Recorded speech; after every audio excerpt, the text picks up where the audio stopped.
coil spring. That's crummy steel compared to this. But since this was hot, it was hard enough. You know what the cowboys say? I don't care how weak it is as long as it's strong enough. It was strong enough. You know when they're building corral and stuff? You guys know what they say. I don't care how weak it is as long as it's strong enough. Let's grip this again. Could I have that chingadera, please? Chingadera. Let's go through from this side. We got a lot of space between. Now it's going to go.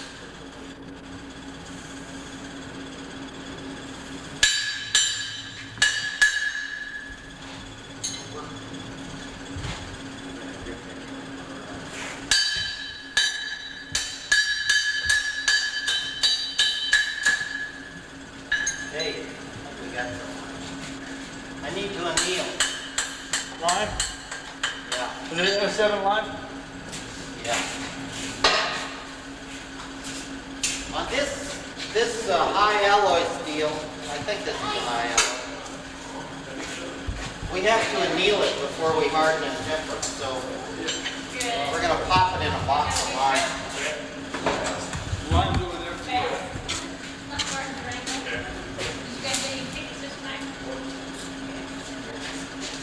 When you make a tool, you forge it.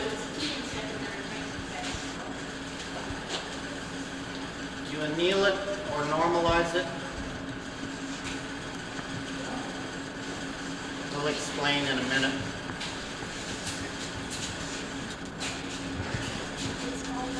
You harden it. Temper.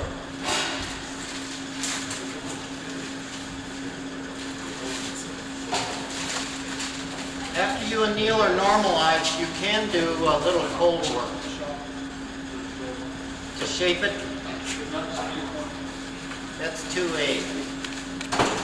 4A. You can do more cold work if you want. Optional.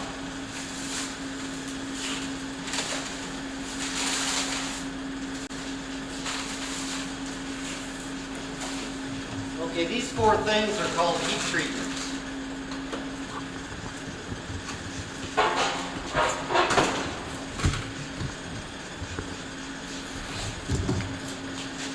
Controlled heating and cooling.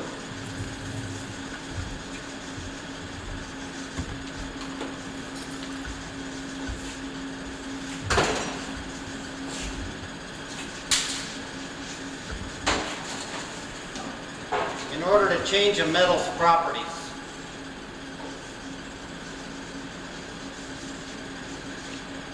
you hope the desired properties.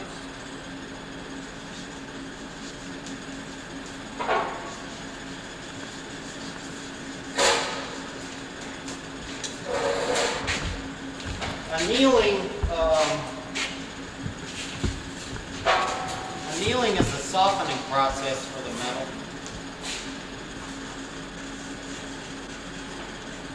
It also refines the grain structure. It makes it real small and uniform, which makes a stronger steel.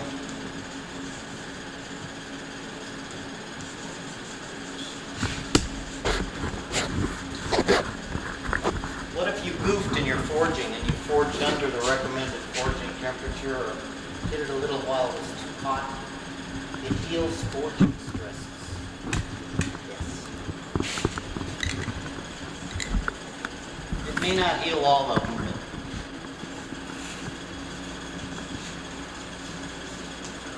So when I make a tool for sale, I always anneal it.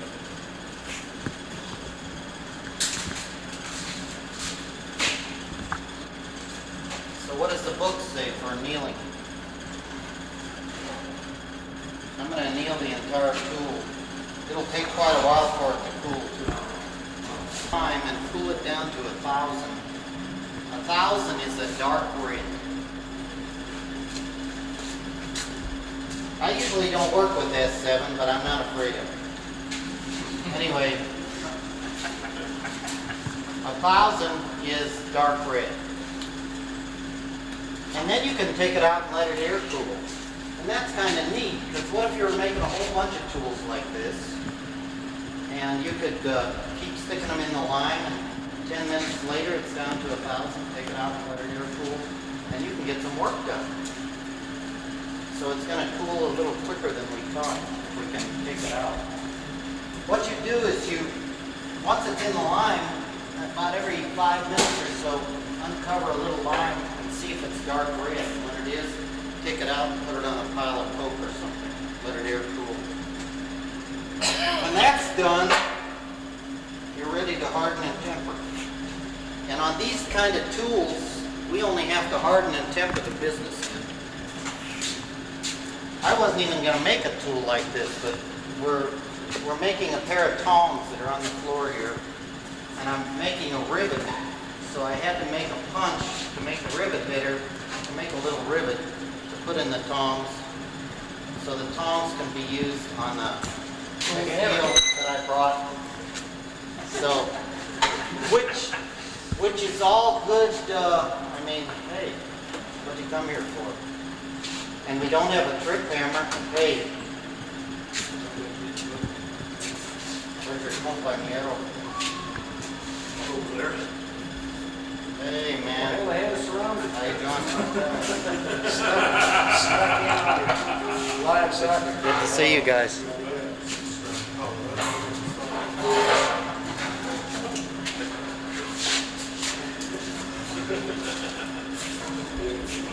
Don't mess with those two. Mean. Okay. It says to harden at 1725, which is about a bright red bordering on an orange. So we'll have to wait for that.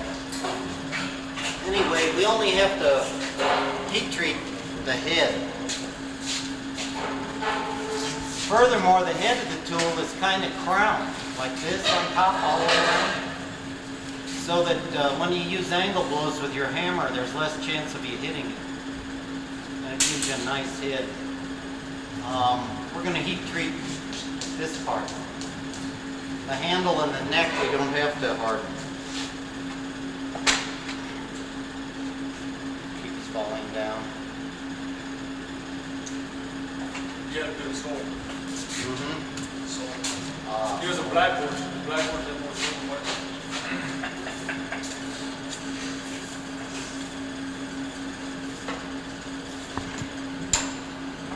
So the 1500 would be getting near a bright red. That's not bad. So much for that. Don't take it out and get the sparkler effect and let your mouth fall open and look at it for a half hour. Because then you lost the heat. Get it in there right away.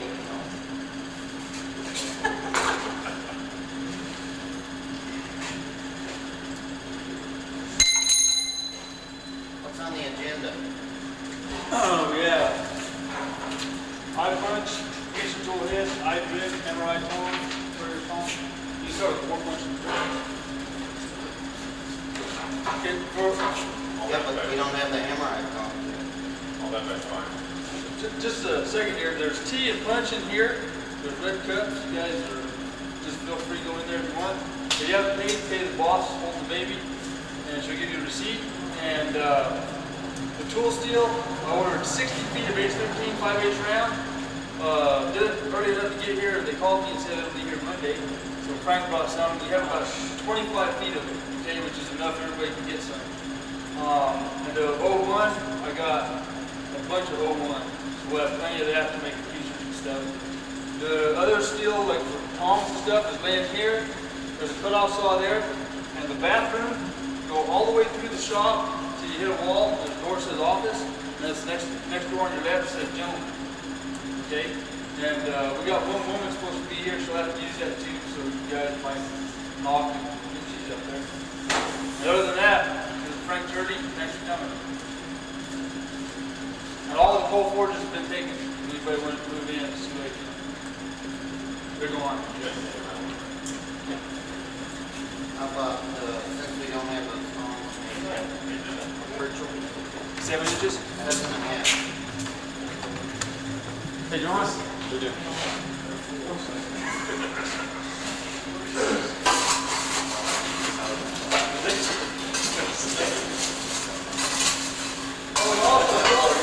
Cut off something. Please wear shades at it, all right?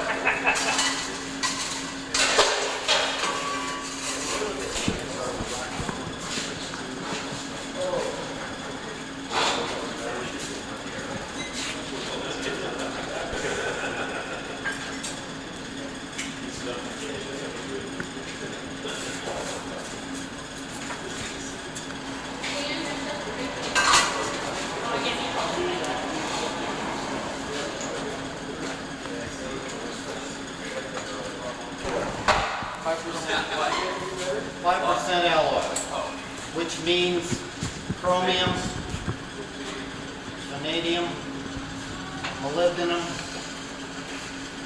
copper, nickel, etc., etc.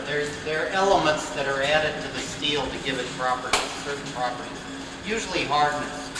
So it's above, if it has above 5% added, it's made like a recipe. If it has over 5% added,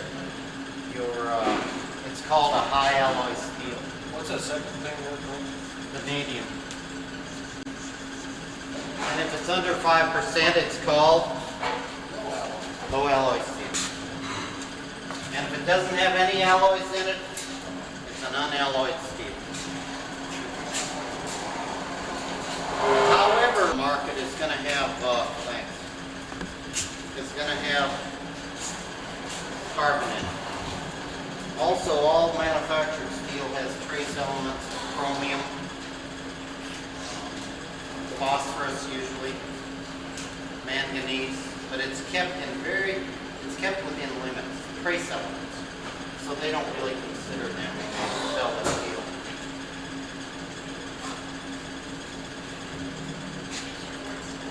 In my experience, you can make a pritchel out of 7.5 inches at 5/8 round. By flattening it, and putting a long taper on the pritchel for hot work, which I like. Almost a 5-inch taper will knock that little slug out easier instead of a little blunt thing. I can get an 11-inch pritchel, which is an average size, out of 7.5 inches of stock. So Chris is going to strike for me a little bit. And we'll flatten the stock down to about 5/16 thick.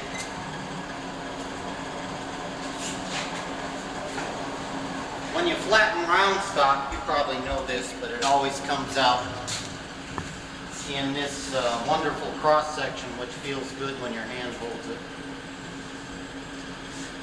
How thick is it going to be? About 5/16, that's approximate. Maybe a little thicker. This is H13, which is handled almost the same as the S7 that we were working on a minute ago. Forge it from a bright lemon down to about a bright red. Stop. Don't hit it at a cherry red. Don't hit it at a blood red. Don't hit it at a dark red. Don't hit it at a dull red. Don't hit it at a faint red. Don't hit it at a white heat. It'll crumble. In fact, if you heat it above a lemon, a lot of times it separates into 2 pieces while it's sitting in the fire. And you bring out half of a pritchel. It'll surprise you. Is H13 harder or is it more resilient? 7? They're about the same. They're both pretty good hot work steel. What makes you have a preference for one? Most of your stuff is H13. Yeah. Well, I order from Coulter Steel Company, and where are they?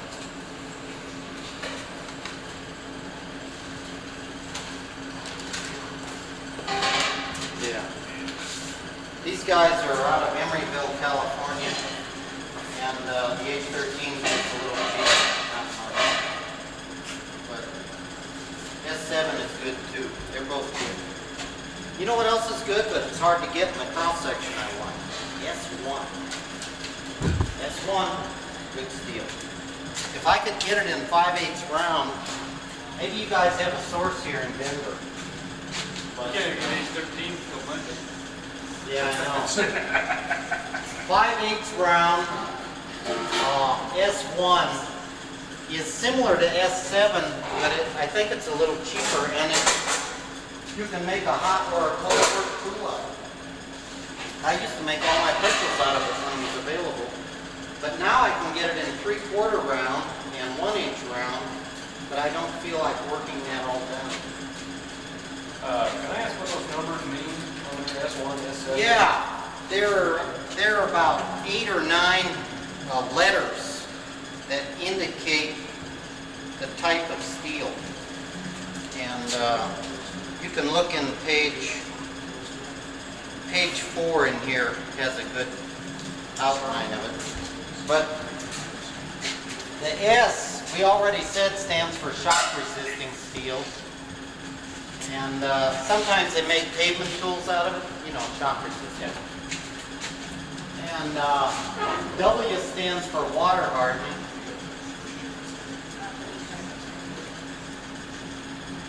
O stands for oil hardening. A stands for air hardening. It's getting complicated, guys. H? H stands for hot work. That means the tool will last longer when it's driven in hot work or subject to hot work than the tool that isn't designed for hot work.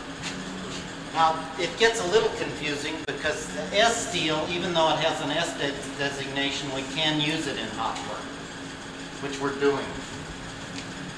What else is there? There are B steels, which is a pretty good knife steel. And there's M steels, which stands for high-speed steel with molybdenum base. Swing over really quick. Pardon? High speed, swing over really quick. I haven't seen you work yet, so There's anybody else? Where is high speed steel? Where is high speed? Machine cut tools. Where friction doesn't bother us. it's an alloy steel that is designed for cutting bits, like a twist drill, drilling a hole. It has the ability to turn hot and keep on cutting while it's hot. I mean, but if it turns hot by friction, it still maintains a pretty good cutting edge. So, and machinists used to use it quite a bit. It's getting replaced by carbide tips. But What else will we use? where are we? Oh, and then the numbers Oh, yes, sir, this is black shop. are just arbitrary numbers that a bunch of scientists sitting around a boardroom table said, well, let's see, this is alloyed this way, so we'll give it a number 1. And that's alloyed that way, so how about a number 2? Good. And they all go, yay, that's right. It's pretty arbitrary. All right. Oh, the missing Smith. Missing Smith? Missing Smith. I got it.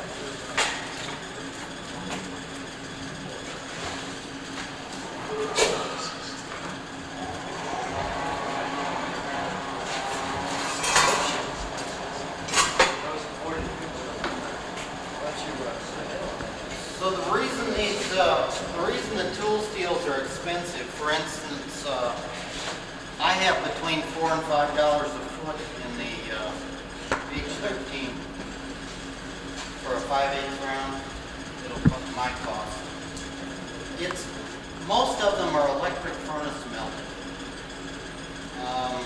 It's not made in an open hearth. It's not made in the basic oxygen process furnace like mild steel is. So when they put it in an electric furnace, the electric furnace is like a big tea kettle, and it has a great big old lid on it with 1 to 3 electrodes usually.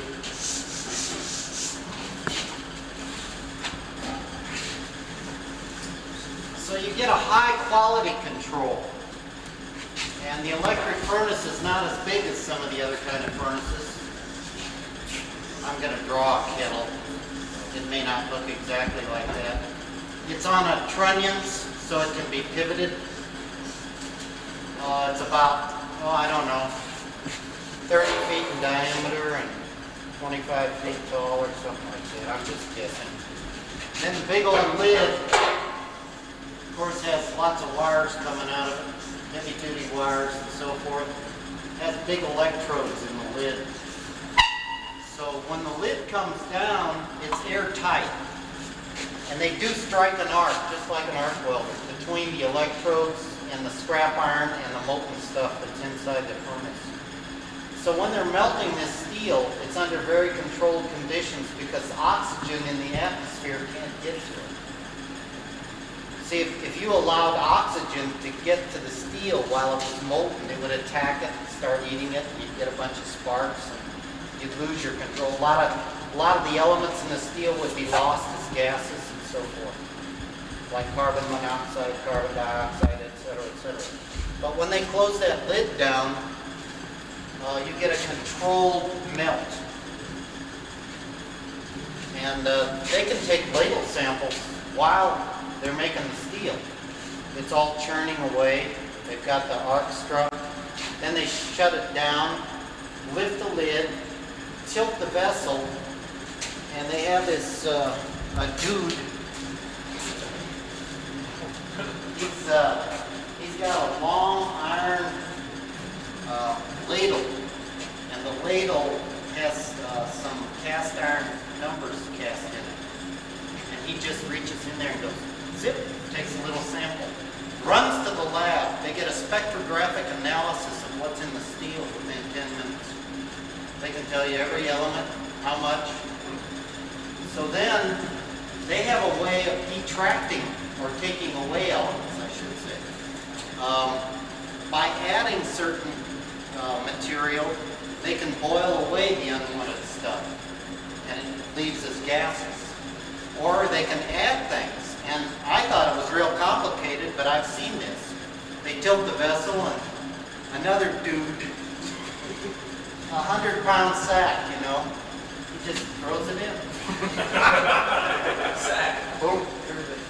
They wear kind of a shiny, I don't think it's asbestos anymore, but heat resistance. It's pretty hot work. In that same regard, you should know that they're doing experiments in outer space. I live near Los Alamos, that's what we call it down here. Los Alamos.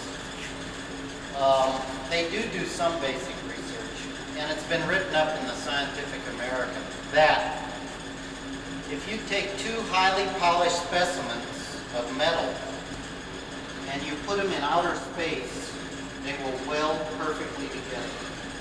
We're not talking about heat. We're talking about it's cold up there. They do a pilot machine polish, absolutely degreased. Put them together, you get true molecular cohesion. Because there is no atmospheric contamination. That's what we're talking about here. We're working in a dirty coal fire, or even a gas board sometimes will make a heavy scale. We're working under fairly dirty conditions. The oxygen in the atmosphere is our major attacker of steel. It makes scale, you all know that. And you can't weld through scale, so our protection is to put flux on to try to melt the already formed scale and to keep new scale from forming, and we're just in a heck of a pickle. But when this electric furnace lid comes down, see, that excludes the atmosphere, so they get a highly controlled melt.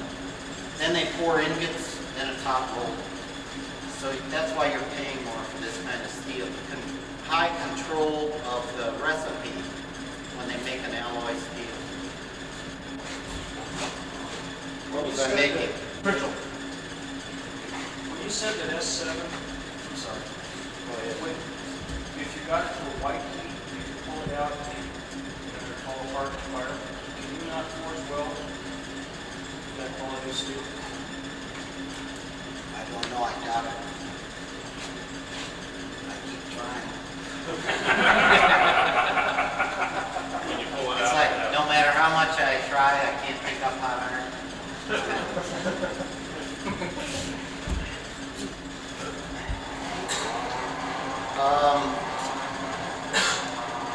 Haven't been able to forge weld some of the high alloy steels, especially stainless. It's almost nigh impossible. Maybe somebody can, maybe Gerald Meyer can. But like for instance on stainless, there's so much chromium in stainless, like 18% or more, that you don't even get an iron oxide scale. You get a chromium oxide scale. And borax won't cut it. So you got all these kind of problems. I'll keep trying. Where was I? Tone man. Water bucket. Thanks. I did something bad here. I let this soak in the fire. You shouldn't let tool steel soak in the fire. So I'm going to chastise myself. Sometimes the surface of the metal will lose a little carbon. It'll decarburize if you just let it soak and you walk away from it. So I was a bad boy. So we can take this up to a lemon heat, but I don't want to get it above a lemon because it may crumble.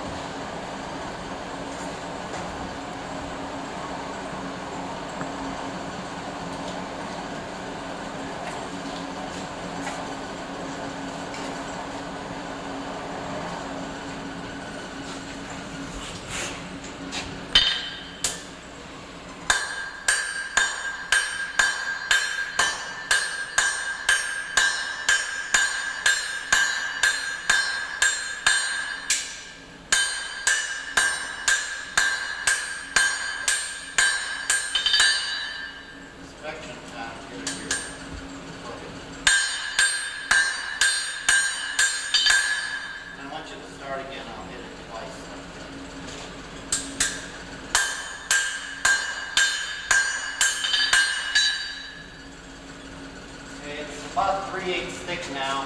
You could leave it that thickness or take it maybe a little less. Doesn't matter that much. And I'll be working on the... Is that right now? Anymore? Yeah, that's a bright cherry red.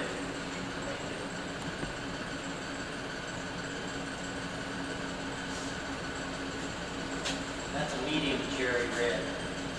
Now on straight carbon steel that's not alloy, a lot of times will harden it. But this steel, because it's alloyed, it usually elevates, however, at these treating temperatures above that.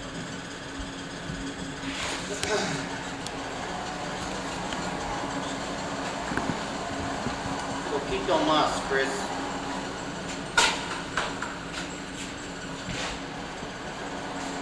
And I'm working on the head of the tool first, because once I get that done, then I can just swap ends and spend a little time on the paper.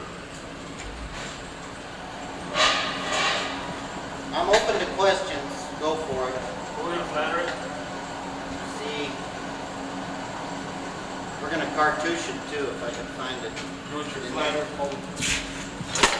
You want your flatter and water with it? No, we're not going to use water. Not on the tool steel, just glass. Cartouche.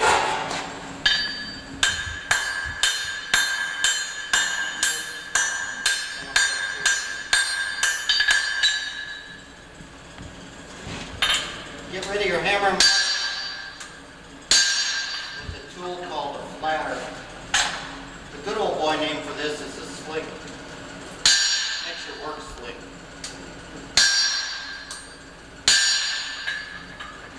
That's about how I'm shooting for.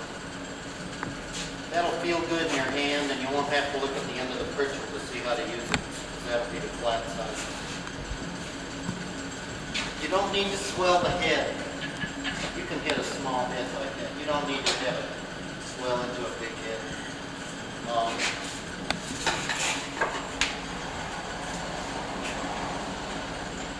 I've got a name stamp here.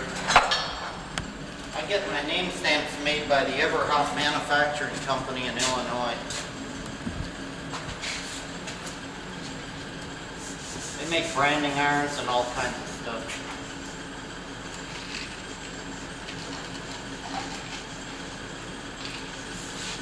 They're in Maywood, Illinois. They're less expensive than Centron, some of those.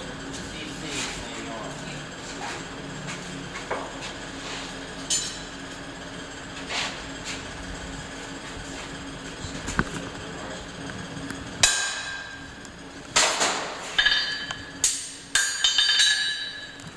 Yeah, I'm going to work on the end of it now. And just kind of dome the end a little bit, not much. If you dome the end, it'll centralize your hammer blow on the dome. That'll put the force of your hammer blow right through the middle of the tool. And it also helps prevent mushrooming. It's going to mushroom eventually, because the head of your tool should be softer than your hammer head. Never hit hardened steel with hardened steel. Lose an eyeball. You're going to hit softened steel with hardened steel. Right? The business end of the pritchel will be hardened and tempered, but the head of the tool will be annealed and softened. You don't want to strike it for this, do you? Pardon? You don't want to strike it for this, do you? So all I'm going to do is just lift with my holding hand and use ankle blows. You can hot file finish. And you can cold grind it too if it's ugly. I mean, if you didn't do a good job. Too hot. That's permissible. Don't get caught up in that BS about if you use a file or a grinder for cheating. I don't know where that came from. You're cheating. Hey, files go back over 1,000 years.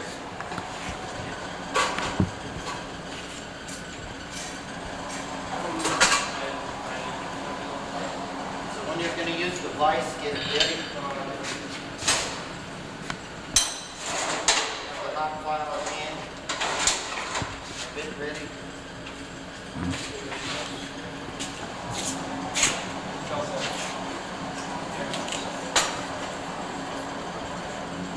Striker? I'll tell you.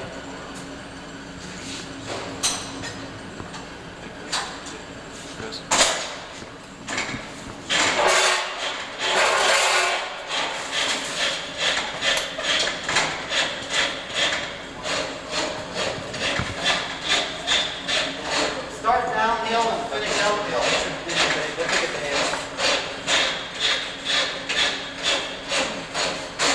When you're filing a curve, start downhill and finish uphill. You may think you're supposed to go like this. I had a buddy that sat in front of his anvil horn all day one day because he didn't have a job to do. He went like this.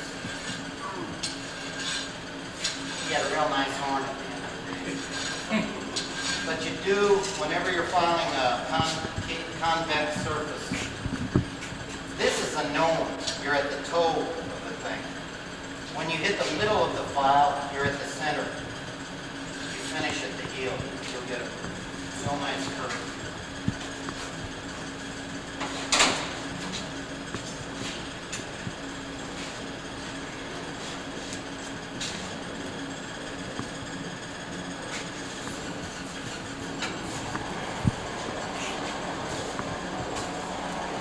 Frankly, you need to check that tool in the bucket there. It's already out. Oh. Long time ago. But thanks for the reminder. In fact, it was a little below a dark red when I took it out, so it didn't take very long for it to get down there. The best way to anneal this stuff really is a furnace anneal, where you have a controlled furnace and a pyrometer to read and all that kind of stuff. But since we don't have a furnace, we're doing the best we can with the lime. The lime is probably chilling it a little too fast. Technically. That's all we got.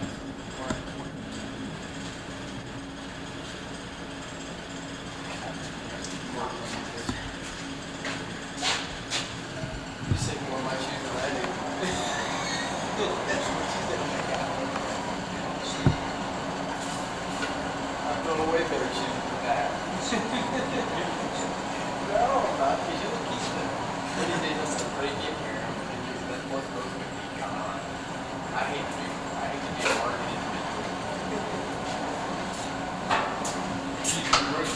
that.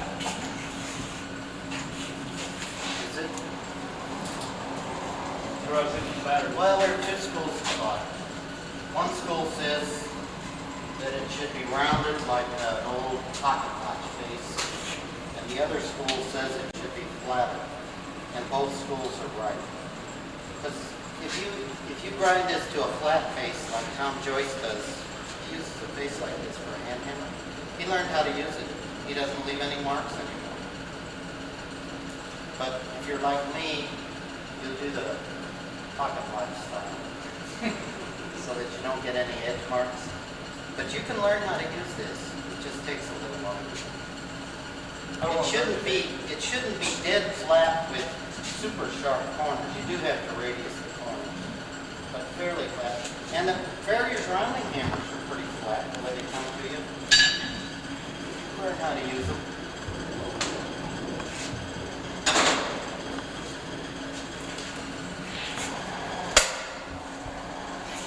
A lot of times that kind of stuff depends on who your teacher was or who you worked with.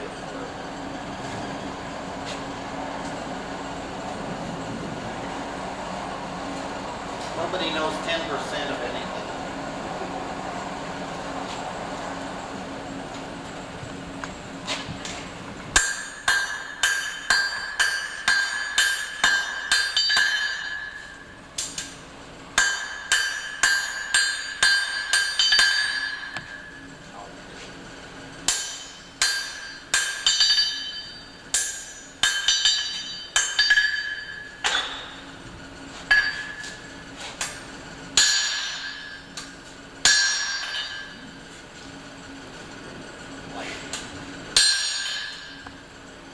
Have your striker do a little straightening for you too. Why should you do it? Do a lot of straightening over the hardy. Okay.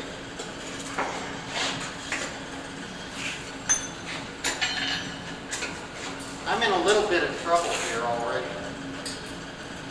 I forged down one end of the tool and it's air hardening steel. So that end of the tool is already pretty darn hard. It got cool right here. That's hard to semi-hard. But I can't help that. So I'm just going to let it stay hard while I forge the other end. And then when I anneal, I'll try to anneal the full length of the tool by building a trench fire and just kind of running it in a fire. If you have a gas forge, it's easier. When you forge a taper, you always start on the end to control the length of the taper.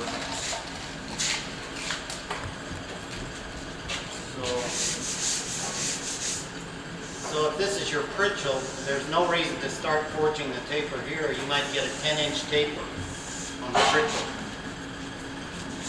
You start forging on the end and get the short point done first. And this is nail shank size, and then work it back. A little farther, until it's where you want.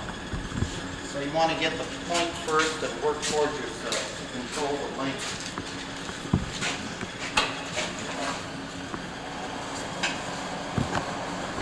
Striker? See.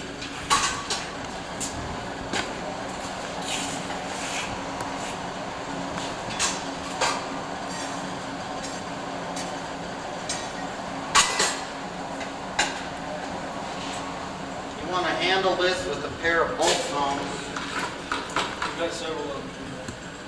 which look like this. They either have a half-round hollow bit or a V-shaped bit. The V-shape is more versatile because you can hold more sizes with it. What I mean by V-shape, you can rework a half-round one into a V-shaped bit like this. That's really nice.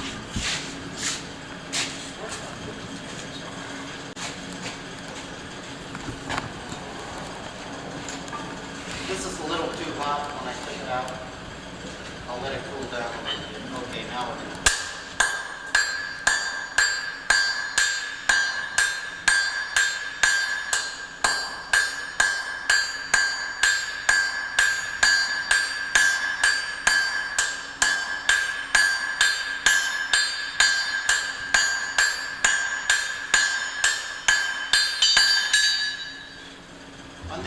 striking business, maybe some of you will get a chance to strike a little bit.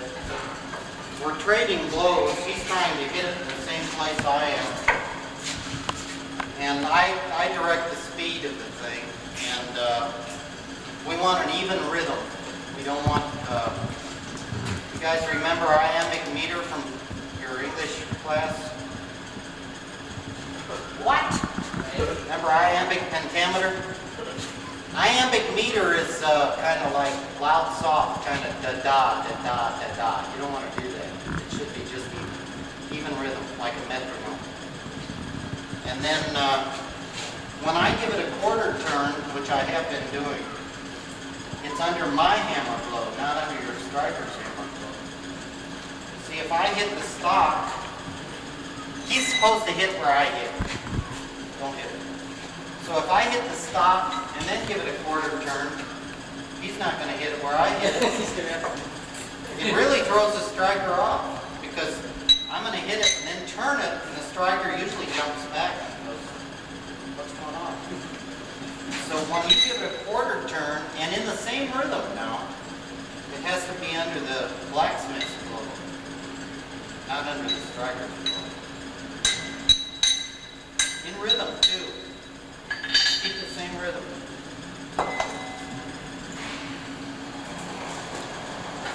And I can't tap the anvil while I'm doing that. Because to tap the anvil, for my style of striking, it means he should stop. He finishes the last blow and that's the end. So I can't do any fancy of this kind of stuff. You know how you guys work? Because he would stop all the time, wouldn't he? We can't do that when we're double striking. No fancy stuff, just hit the iron. You know why people do that? You know why they bounce all over the anvil? Word out in the streets. Yeah. $10 for a horse. Yeah, it's eyewash, a little bit of eyewash. The 3 R's that Turley thought of. Rest, rhythm, and rumination.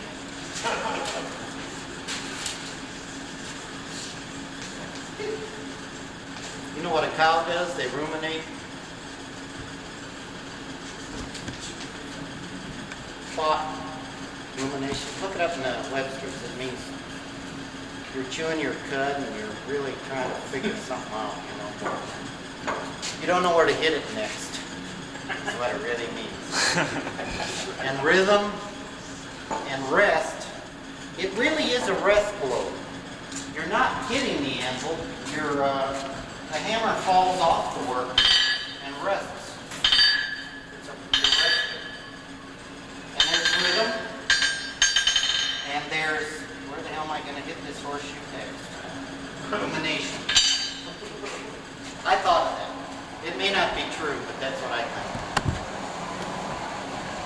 Everybody does it, but not when you're striking. We don't have time to be fancy.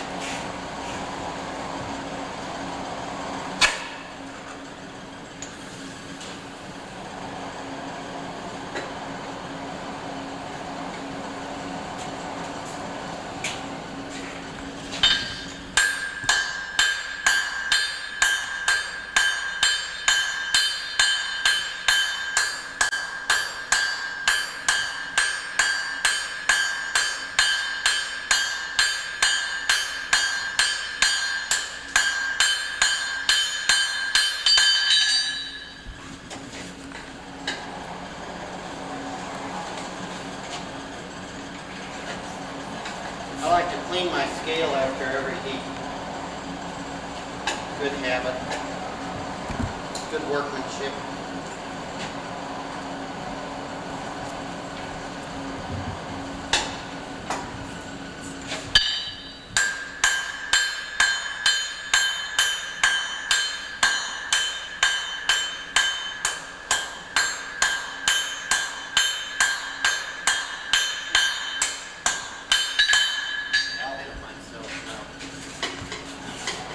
We got it worked on pretty well. Now I'll finish it. Also, we got something to measure with. Tape measure or horseshoe ruler? Doesn't matter.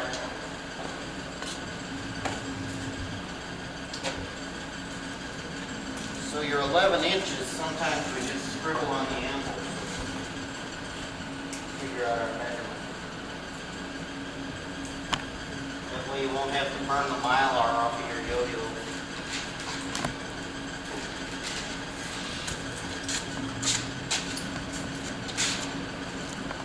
I'm shooting for 11 inches or thereabouts.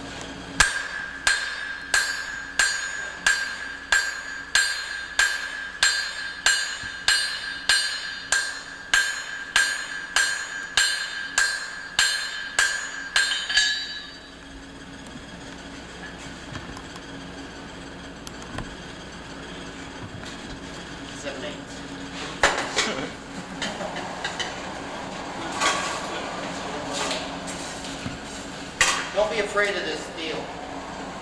Chinese martial artists say, don't be afraid. Heat it up and hit it.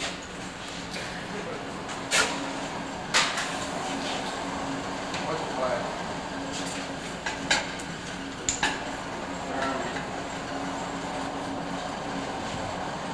Like I said, on the hot britchel, I do like to pull a long taper, so I will gain that inch, I'm sure.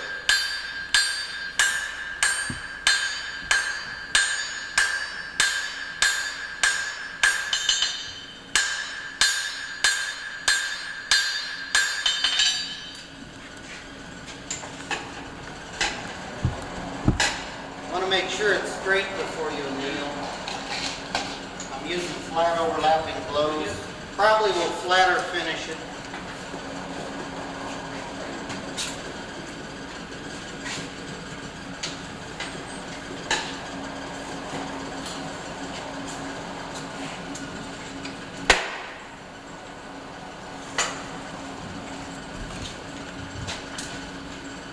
There's a little shadow in it right there when I took it out.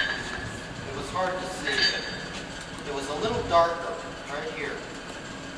Well, that means it wasn't heated all the way through, and I don't want to hit it when there's a little shadow in there. So I'm going to reheat. That means you've got a surface heat, and it's not quite hot in the center, and it should be. No shadows. So you don't want to underheat it or overheat.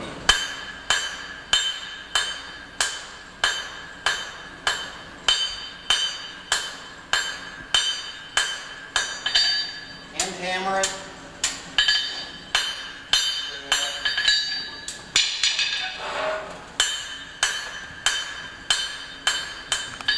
We like to break rules too, don't you?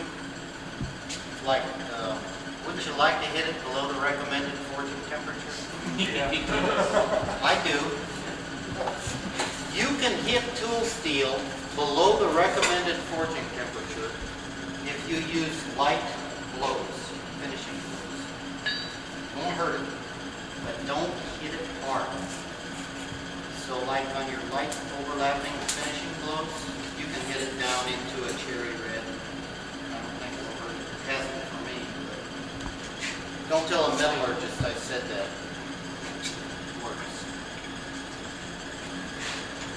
On all the tool steels I've worked too. So. You have flatter this time, Frank? No. We got to make it grow a little more. So I have about a 5-inch taper on this, which I didn't used to do. But since I've been making tools, I've learned a little bit about their use. And I love this long taper on the hot britchel. Seems to just knock that burr right out of the chute. I like it. Still learning. I thought I knew something, and then I started making tools.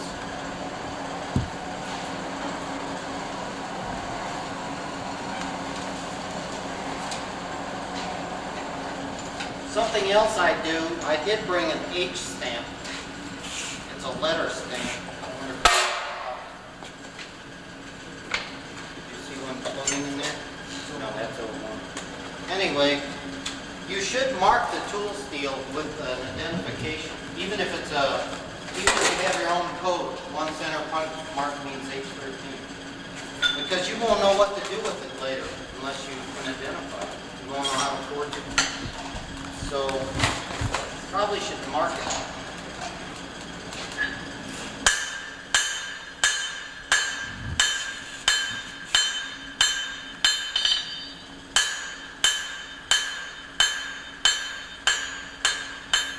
I'm hitting it below the recommended filter temperature. Light glow though. Doing a little straightening. A hardy hole is a great straightening place. You might know that from being a horseshoe. Down your horseshoe.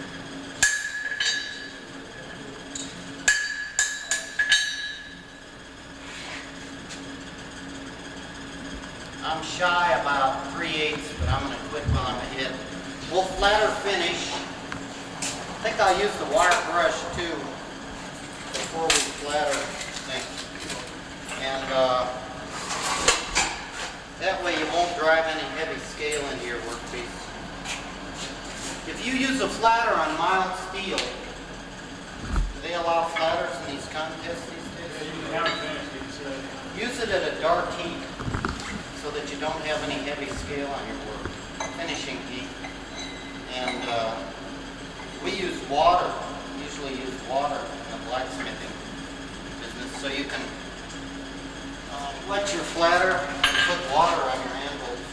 And if there is any fairly heavy scale, the thermal shock of the water will pop it off. Hopefully. Well, don't take those real bright heats, because that's what makes the heavy scale. The real heavy scale forms in the 1500 range. It starts forming before that, but then it's a tight scale. Then it gets heavy, and once it gets flaky, like flaky fruit. Then in the 1600 range, it becomes what's called free scaling. It pops off the work. It just wants to jump off the work. This is all right to do on tool steel? No, it's not. So he's thinking. Buy it up.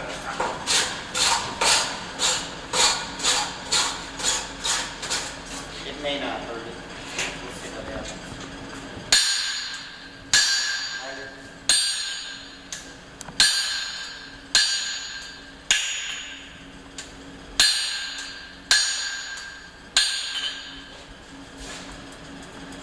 Golly. So it's shorter.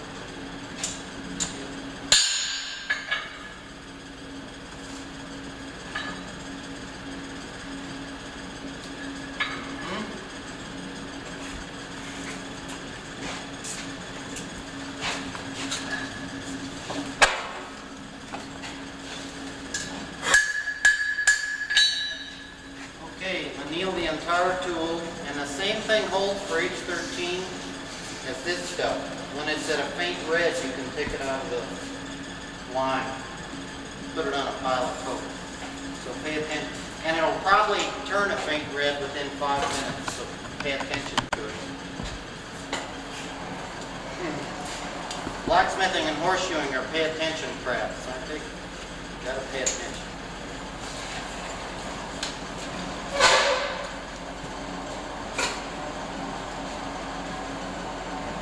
Then I think we'll be ready to harden and temper our heading tool, maybe put some cones together. You don't have a drill press, do you? Yes. You do? I might drill those holes. What size, do you know yet? Nope, don't know yet. Looks like it's about a quarter, but can't tell. Do we dig the heading tool up front and get a good drill bit fits it? Yeah, use it as a sizer.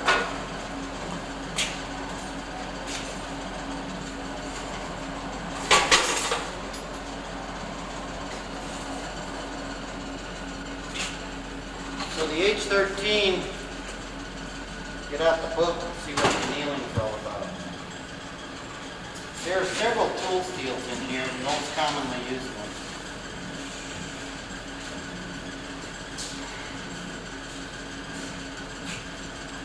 1600 1,600.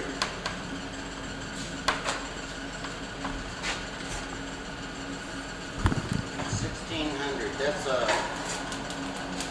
like a bright red, just past a bright cherry.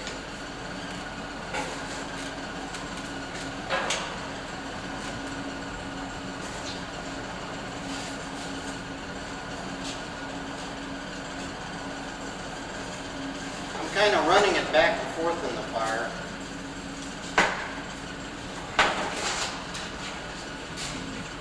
That might have been a little too hot, but I'm going to go with it. Make sure you get the head of the tool. Head of the tool's got to be soft. Did you put that in with the head tool down then? Doesn't matter, just as long as the whole tool is Covered? in there, yeah.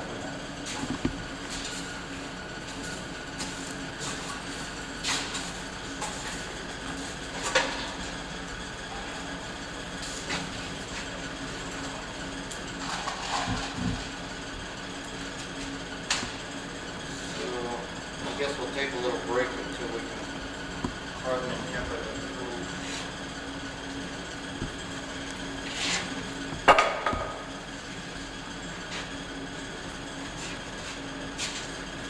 For your edification,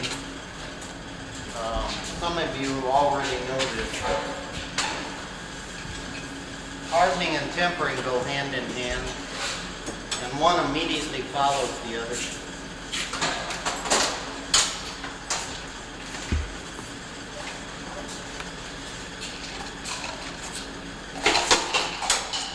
You want the building slightly larger than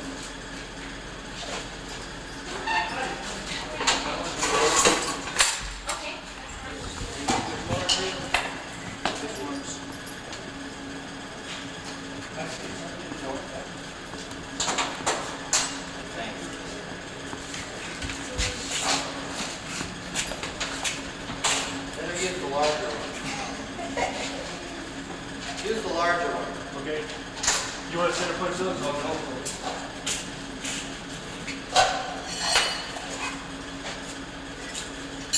You got a center punch?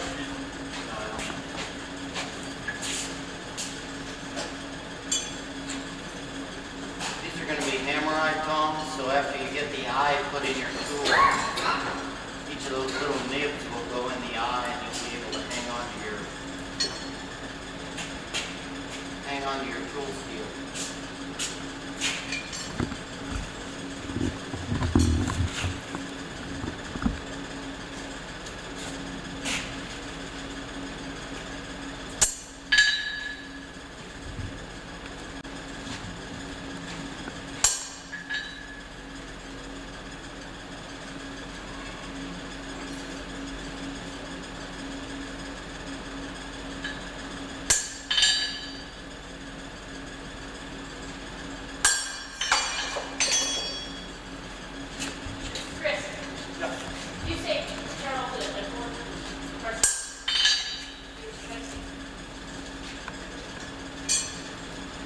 No, I did.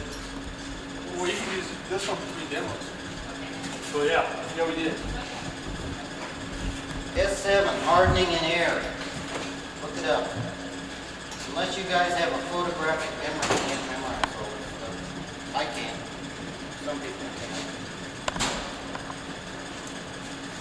1725. See general instructions. 1725 is a beginning of an orange heat. Once it gets up there, just set it on a pile of coke and let it cool. It'll harden. Then after it's cooled down, take another heat and heat it to a dark red. That'll temper.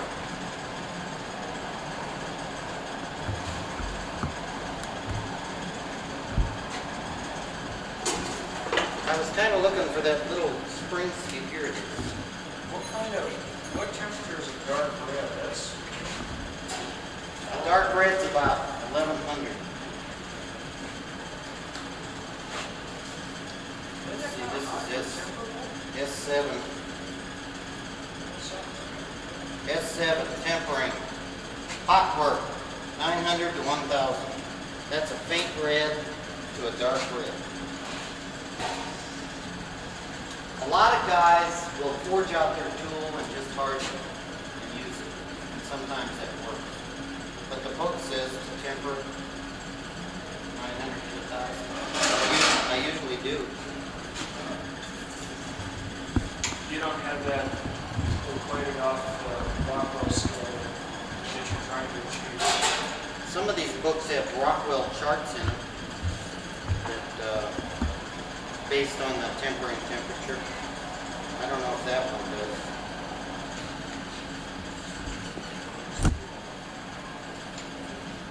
But Rockwell doesn't tell the whole story. That's hardening temperature. Rockwell doesn't tell the whole story. Rockwell just tells how it resists penetration from a diamond point. You could have a real nice Rockwell, like a Night Freaks, pardon the expression.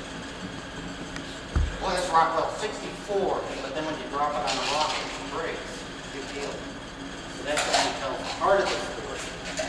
Anyway, I'm going to show you guys what I mean by hardened steel. I'll give you a graphic illustration so that you won't be wondering what hardened steel is. We'll take this old coil spring here and we'll harden it, see how hard it gets. It'll probably get brittle hard.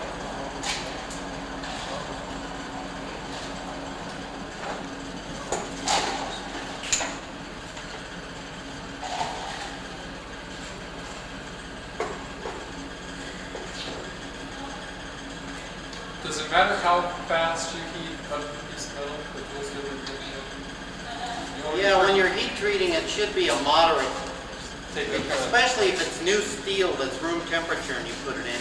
Because if you heat it real fast, you'll just get a surface heat. take a cold piece of steel and put it in a hot forge, like a hot gas forge. It's not good.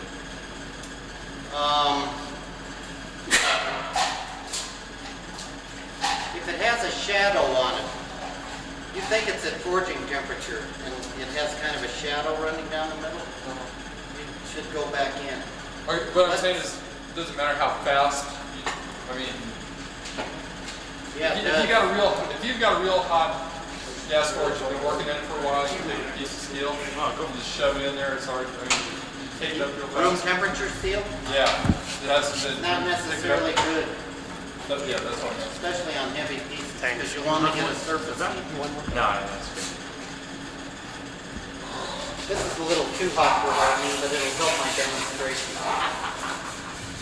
Gotta have a good demo here for hardening.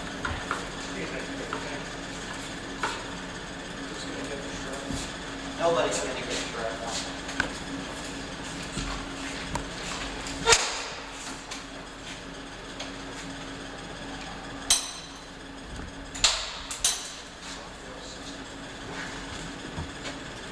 Hard, huh? It's brittle hard.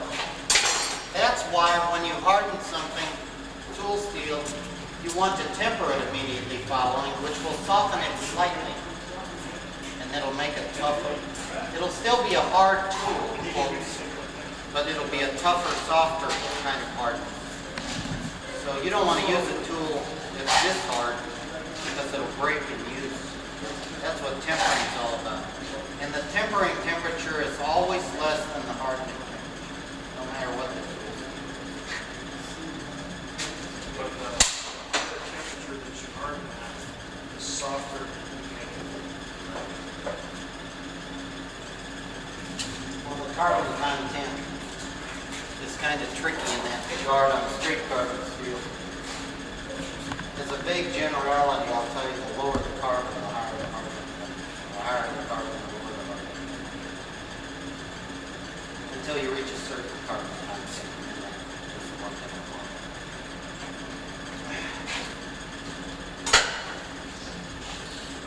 We need a 3/8 round rod to make a rivet out of. Mild steel. Any gophers?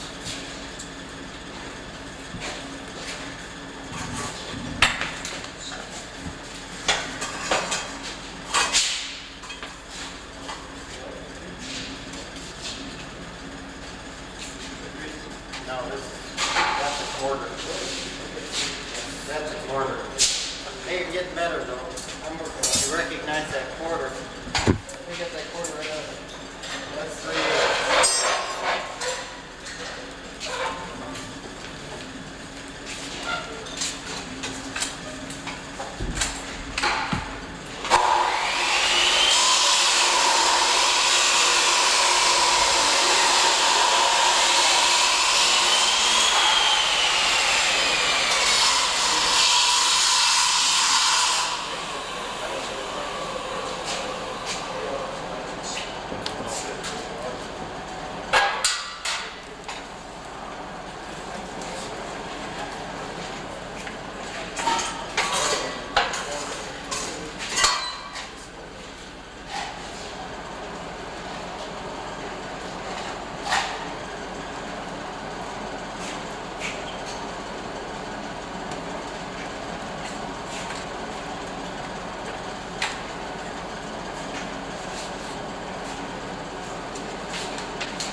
Like for example, this hitting tool now is hard, but I don't think I want to use it that hard because it's going to be sitting on the anvil when I use it over the Pritchell bolt.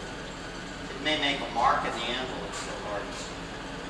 Or it may break because it's steel against steel. So I'm going to temper it in a minute to make it softer. It'll still be a hard tool, but it'll be a little softer than that brittle range. So,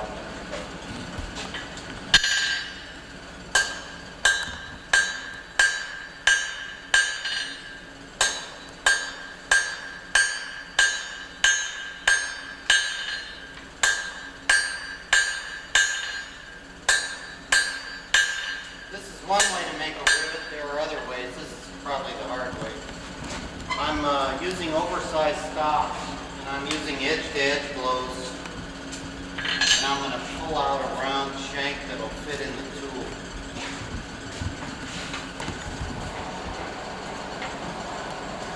Machinists work to tolerance, blacksmiths work to snug. We want to forge it down so it fits snugly into our tool.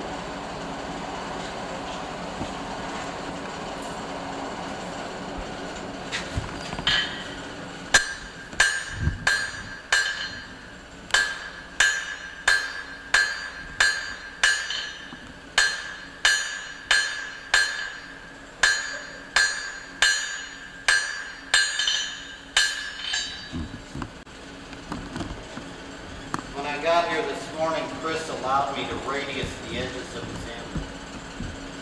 He said he would only allow 2 or 3 people in the world to do that. I said, You know when you first got that anvil, you said you would only allow a couple people in the world to hit on it? yeah. I own that. Give That's it mine. progress. I christened it for him. People in the world, eh? I think And I was I don't eliminated see from that list. I don't see anything wrong with a horseshoer putting a 1/8 radius on horseshoeing or a blacksmithing anvil from the step about to the middle of the anvil, maybe a little beyond. I did it with my disc sander, and when I was shoeing, I used to do a lot of I did a lot of Morgan show horses. I used to trailer the caulks on the back of the shoes, inside and outside trailers. And I would always bend them over that round edge towards the horseshoe. And that gave me a nice radius there. Here we go. Here's a little. This is an extended deal for the circuit purpose. This way. And just hit it like this, and that rounded edge would make a nice radius right in here. Maybe we'll have time to do something like that later. So those caulks would be something like a taper and a trailer, like a little show horse deal.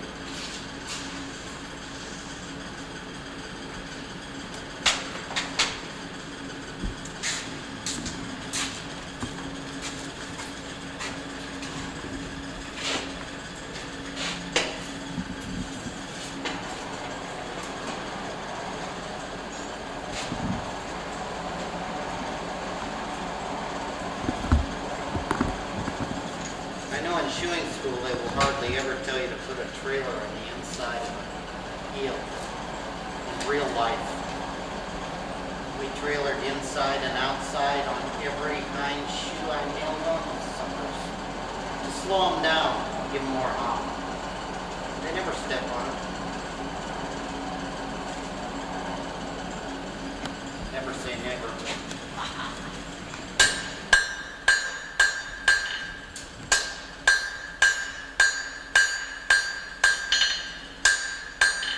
Forge it out square first, then you take down the corners to make an octagon, and then it becomes round. You're just judging it by eye. Test it to our little. We're almost there.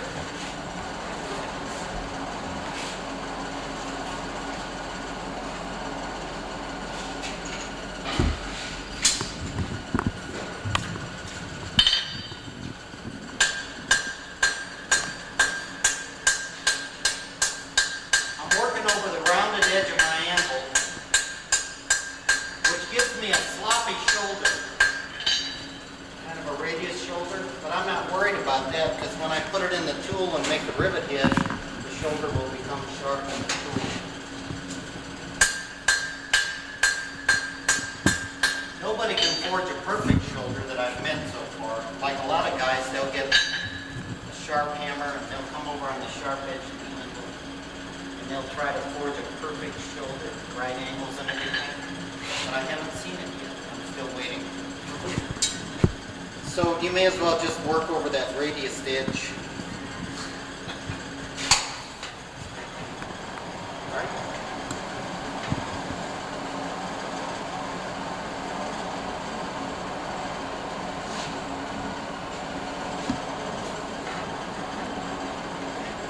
I've got a little bit of a dirty fire. I've got a lot of dirty fire. A little clinker sticking on there.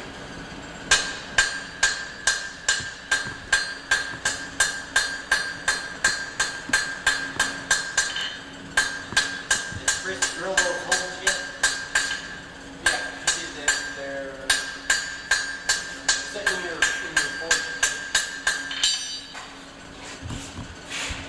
Sitting somewhere?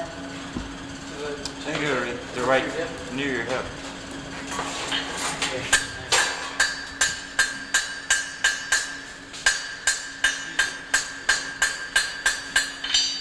That's about right. I'm going to go ahead and temper the tool so we can get on with this. A faint red at 900 is the first red you see upon heat. That's real faint. That's 900 Fahrenheit. So the book says between 900 and 1,000, so it's not going to be too dang hot. And then we're going to let it air cool again. I'm afraid, I would be afraid to put it in the water. Maybe one could technically, but I never do. Don't be afraid. I am afraid of putting it in water.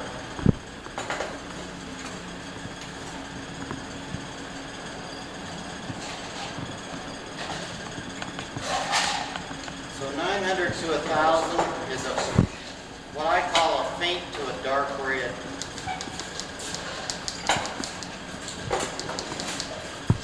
There it is. The end.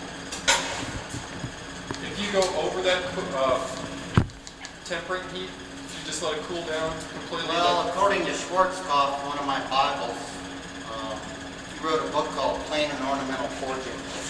Anneal, harden, and temper all over it. He says. Yeah, I think I would. I've got a real dirty fire, so it's time to clean my fire while I'm waiting around.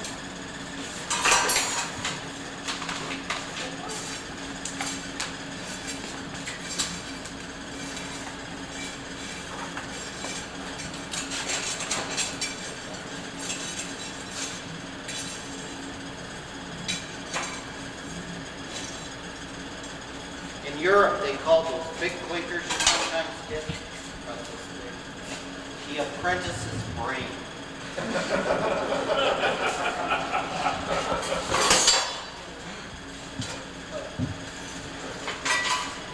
Looks kind of At work. at work?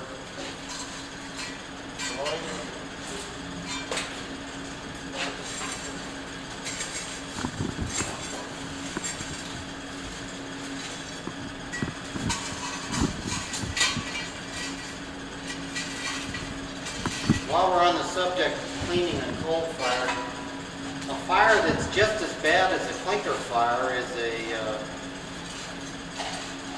fly ash fire. Like you build your fire in the morning and there's all this real fine gray ash, grayish black stuff all over the place. Especially in the front here where you drag your work in and out. And it's falling down into the fire pot. And you build a fire with that. You can't weld or anything. Sticks to your work, jumps out and lands on your arm. We call those flying ash holes.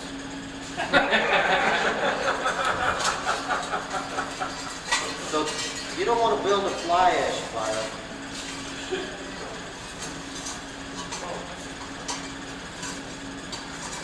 Those are those dull orange sparks that keep jumping out. You know, they're not the same color as forged welding sparks.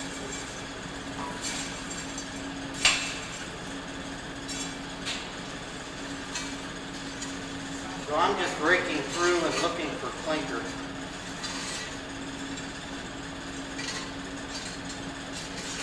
When I guess I was in the 8th grade or something, we took geography and they talked about coal being formed in the earth over 1 million years or something like that. Layers of vegetation that get compressed. Well, if that's true, and I suppose it is, then a lot of vegetable matter makes coal, but also there's going to be some dirt and rocky material entrained, and there always is. And I've never seen a coal from any mine that didn't have slate in it. And it has a little earthy matter and rocky material entrained, and that's what makes clinker. Because when you burn the coal, the earthy matter is heavier than the coal and it separates out. It's an impurity and it drips down through the fire. It's heavier than the fire. Forms at the bottom. And it's just something we have to deal with. It's kind of a pain in the butt. That's the way it is. The futurists tell us that we're going to be able to use coal for 200 more years and then we'll be out.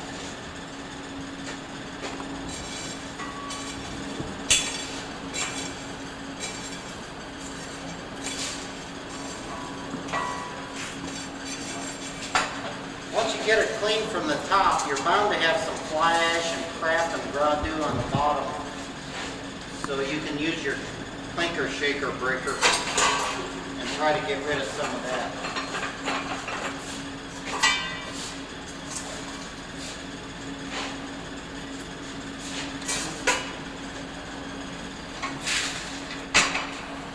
If you still have any red hot coals, you can put your fire back together.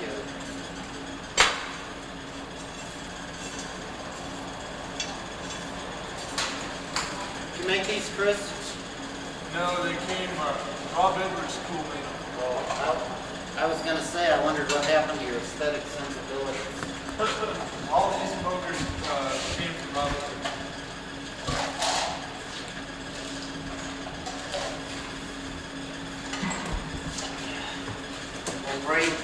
We'll blame old Rob. So there's this school in Steamboat where all these forgers camped.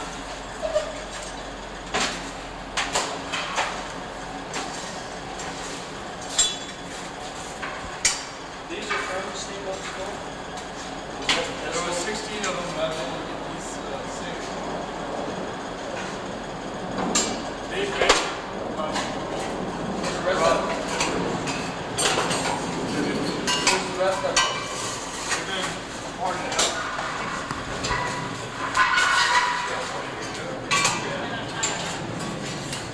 Let's get right there, Kelly.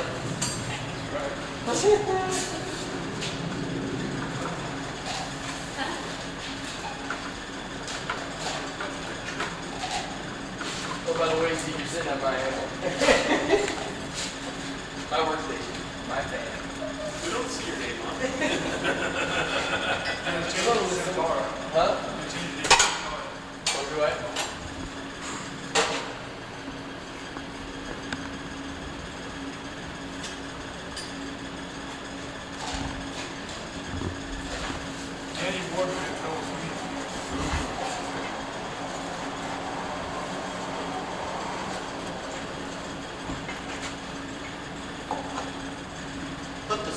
side of your hardy, if it is a straight side hardy, facing away from you. Beveled side towards you. Drop back about 1/8 of an inch from the shoulder. Roll it across the hardy, but don't cut it all the way off. Leave it hanging by a thread. Drop it in the heading tool. Ring it off. Throw the piece of stock away. Beat the heck out of it. So any of y'all that have your family in town and they would like to come, they're more than welcome. It's an only way. To come where? To come to this clinic, they want to hang around. I got in trouble for taking my wife and kid to Oleo Acre for him. I was over there showing pornos in the back and I wanted to see it. They probably thought the kid was going to pick up all their secrets. Get free information, but you guys are welcome to bring your wives. Now you tell. Maybe they're from Iowa.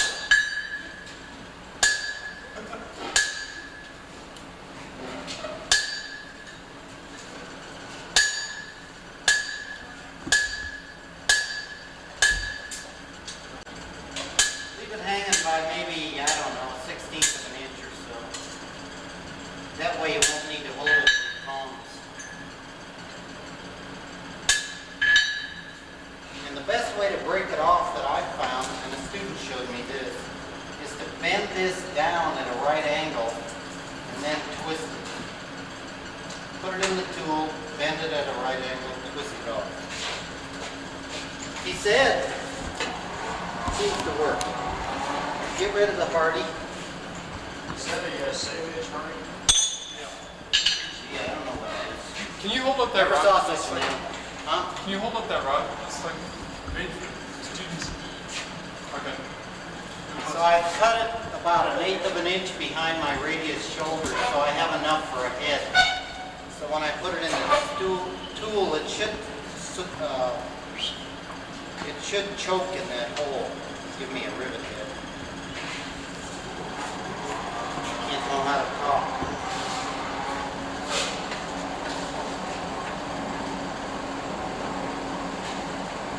The tool should be in your left hand, workpiece in your right hand, hammer away from the pritchel hole, because that's where you're going.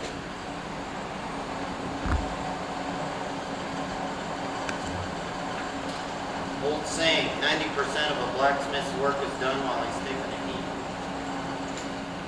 Trying to figure out what to do, get everything ready.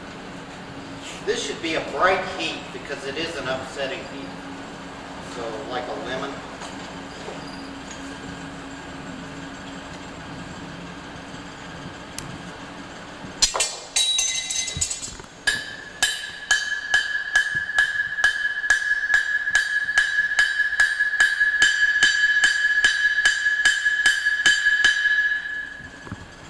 Do a little straightening before I get it out of the tool.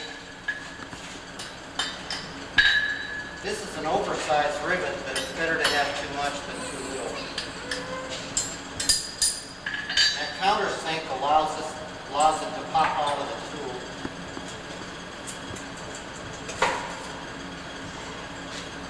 So we did all of that with this rivet. Frank, can you get your gun for it? Do I need a cutting torch? Yeah. Put it in the tongs. Or you're going to do it the old way?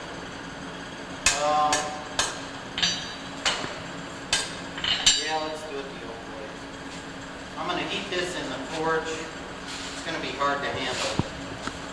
Drop it in the tongs and beat the heck out of it.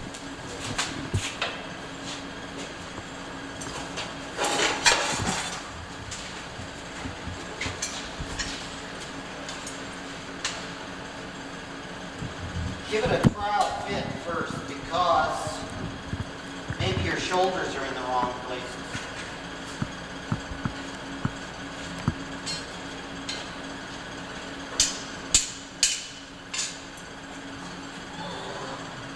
Yeah, that's not working.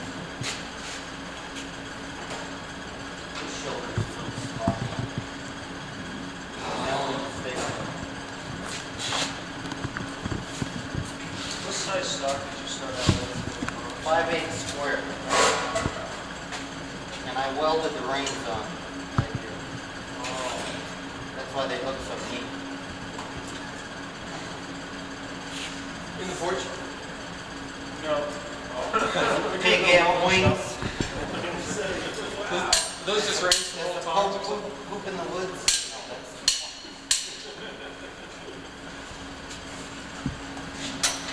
Got a handsaw or something. Leave about 2.5 times the shank diameter sticking beyond the work. That should be enough for a rivet head on the other side.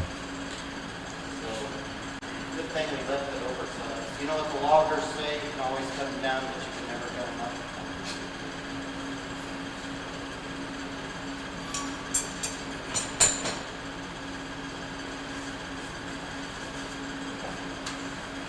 I'm going to cut it with the hacksaw simply because I want a straight cut.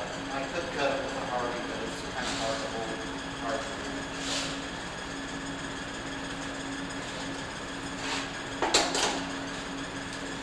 This wasn't supposed to be part of the demo, but it won't hurt anything. I want to make something like that sometime. And the top of it, remember, is crowned a little bit. Start excellent, David.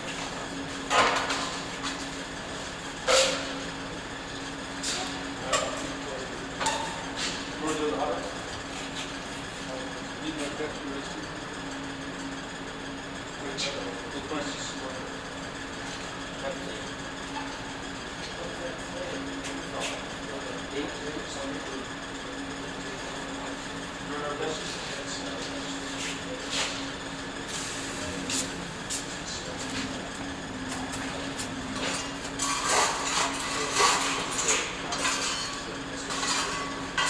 Nine News is looking for a chopper pilot.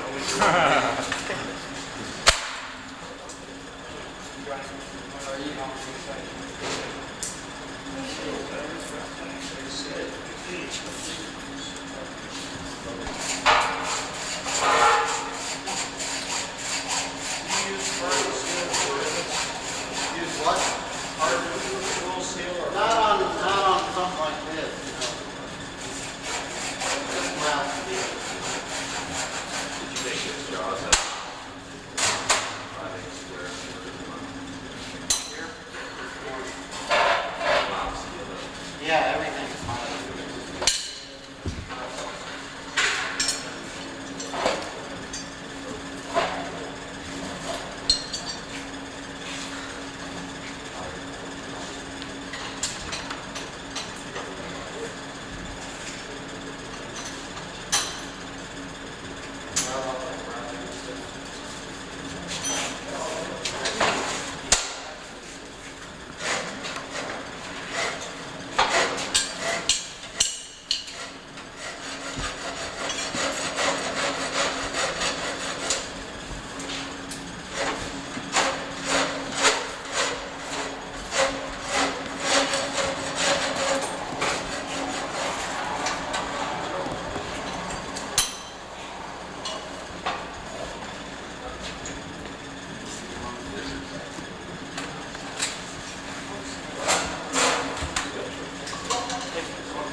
Hey, there's a British book on the market called The Blacksmith's Craft. And in the tong exercise, it says to put the rivet in and heat the whole ensemble, and then hit the rivet. I tried that, and it destroyed the rivet hole. The rivet hole got all wallered up. So I never did it again, even though the book said it was okay. So, it's going to be a little tricky. I'm going to heat the rivet in the fire and try not to lose it down in the fire. Get it out with an oversized pair of tongs. And drop it in the cold tongs and try to hit it. The best way is to use a torch, but I guess we're trying to be bright.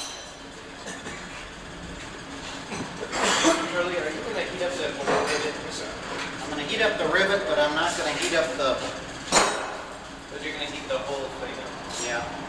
You're saying that the best way to do it is to put the Put rivet the rivet in. in and set it down, and then, heat it with the heat the rivet shank with the torch.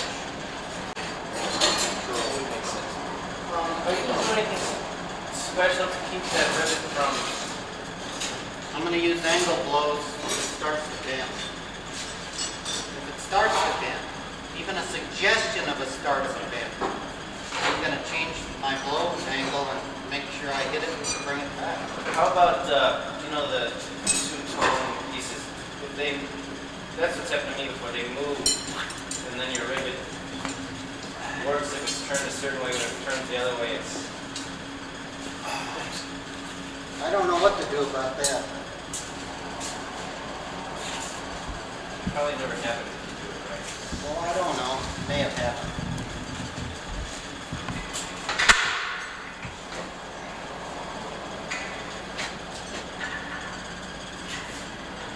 This right here? I need probably a holder. Because these are going to be like this. I'm using the ball face of the Farrier's hammer. Could use a ball peen too to change for the angle blow business.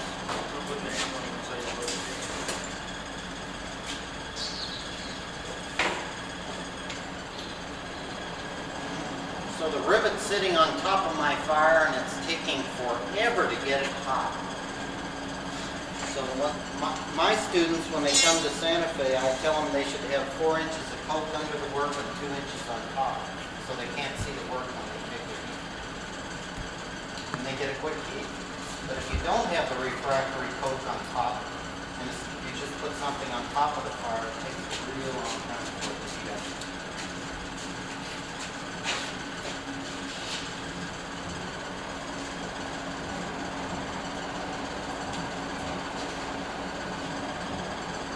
If this doesn't give me the kind of hit I want, I'll scream.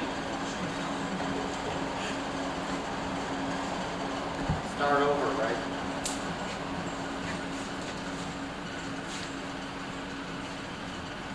You want to grab the rivet at right angles under the head.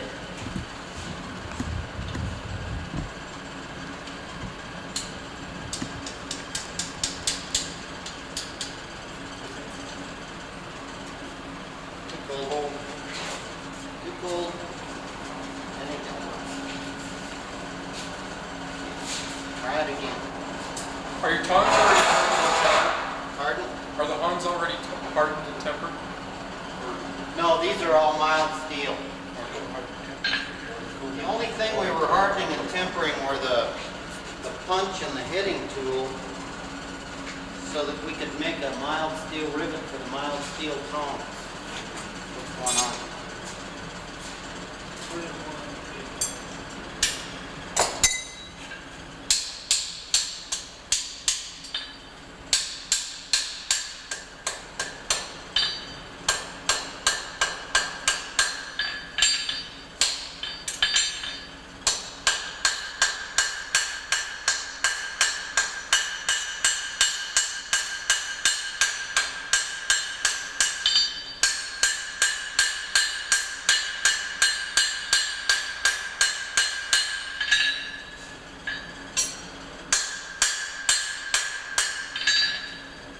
Once you've done that, the tongs are frozen.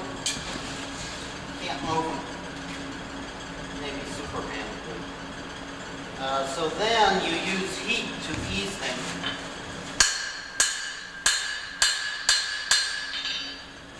Also, while I'm at it, I may as well trim this grain so it's the same length.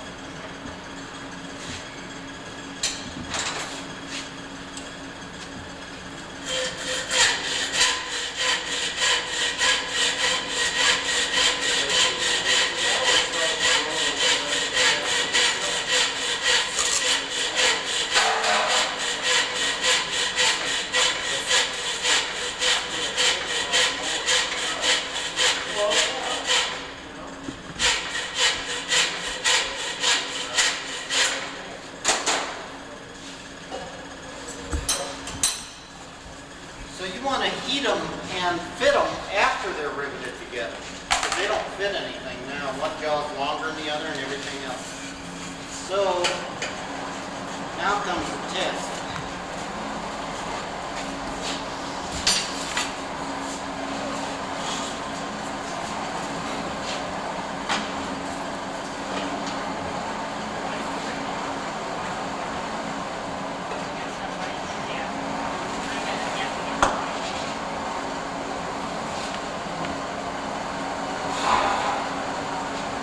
Your forge, Santa Fe, is it a hand crank forge? Is it what? Is it a hand crank forge? Yeah. Doesn't have to be. If you have a good rheostat on electric blowers, nice. Gas forges are okay if you can get enough heat out of them. Take a long heat. Take the heat on the reins and the rivet and the jaws, so you can adjust the reins as well as the jaws.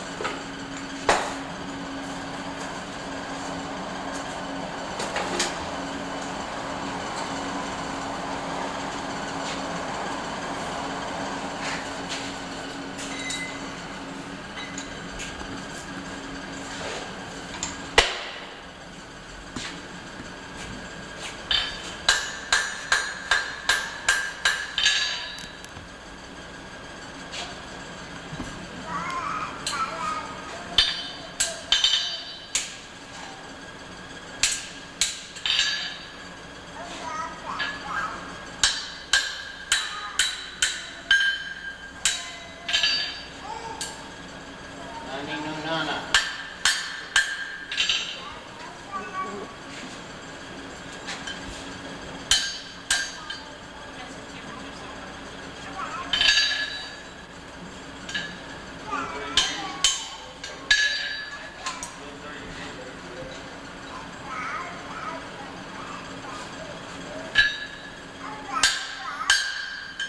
I'm getting an approximate on this. I don't have any eye to fit it.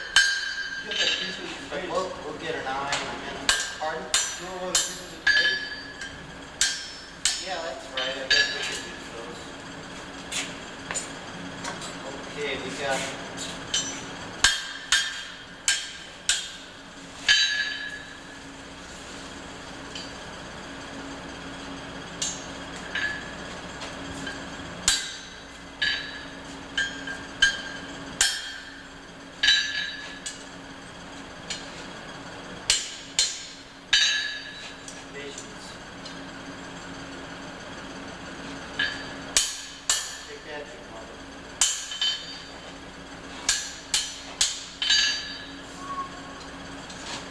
Okay, then the reins should fit.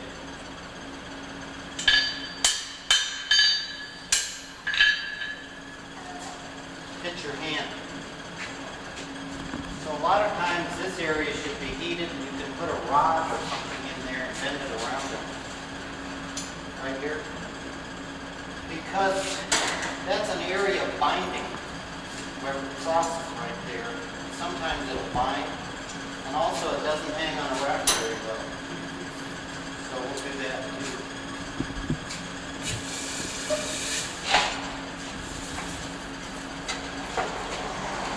Your table set up for bicycle golf. Over here, have one.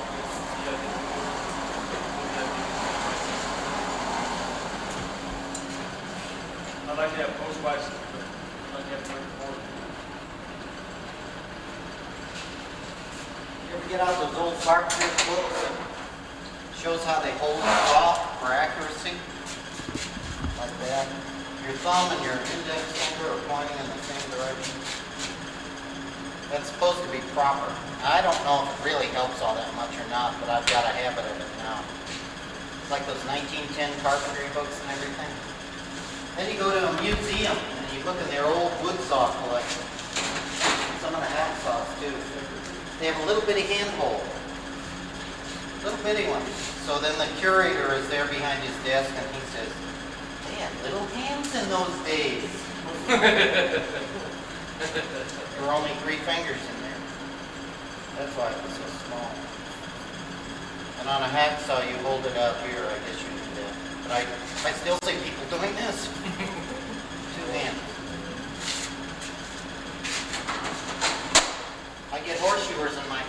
too, and boy, can they level a foot making two handle racks. Get them in front of a vise with some cold work and they go like this. I don't know why. You guys wouldn't do that though, would you?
That's classic.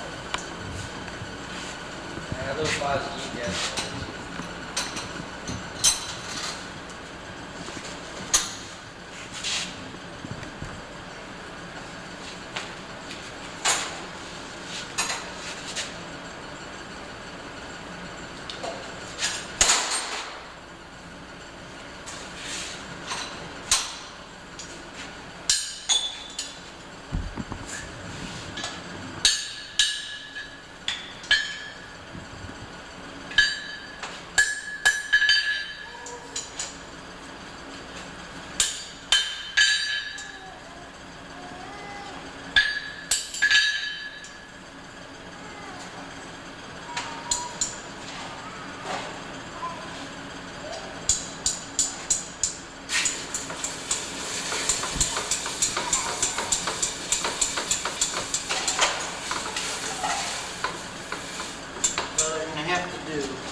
mind making one more hammer-eyed jaw tong in that 5/8? You mean to blank it out? Yeah, just blank out one Okay. jaw so they Want to see how it was done? some of us drills. Should have brought our own striker, so. Well, I said family's welcome. Bring your wife. No, a hammer in the hand of a woman like that is a big. You got the same thing I got. Your wife's short. No, I'm just afraid she might find something more preferable to swing a hammer at besides the wood that I do. Yeah. When I nod my head, I'm kidding.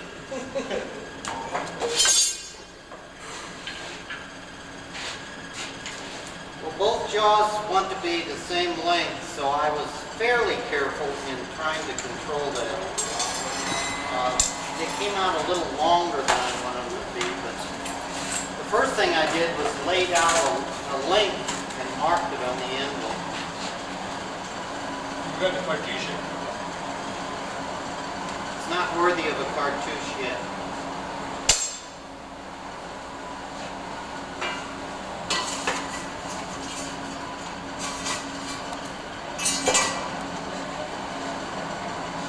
And I used the Pritchell hole as a guide for length.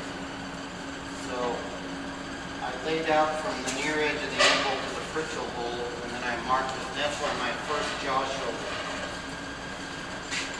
That way you don't have to get out your tape That was 3 1/4 to the near.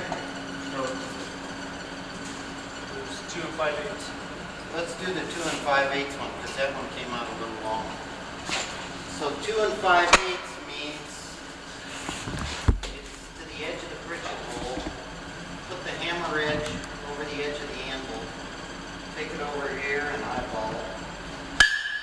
That's my first shoulder. Right there.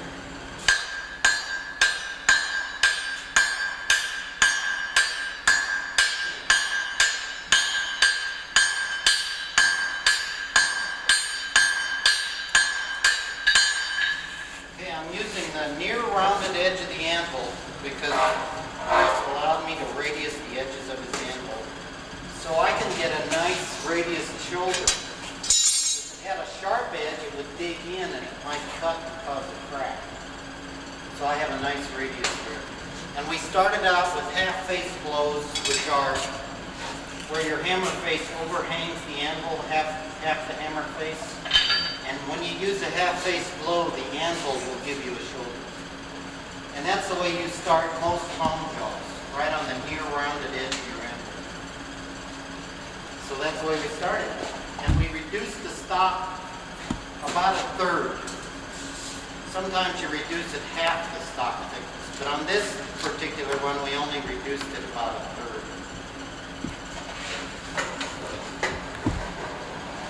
So we reduced the shoulders about a 1/4 inch deep, which leaves you 3/8 for the jaw.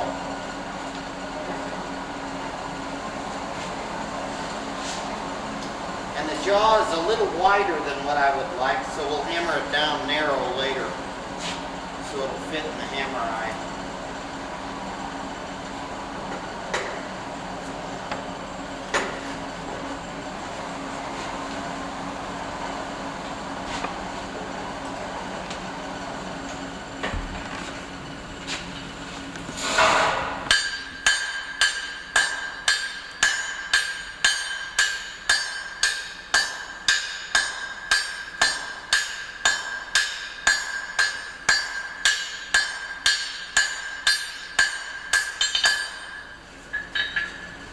From this point, I gave it a 1/4 turn counterclockwise from my viewpoint.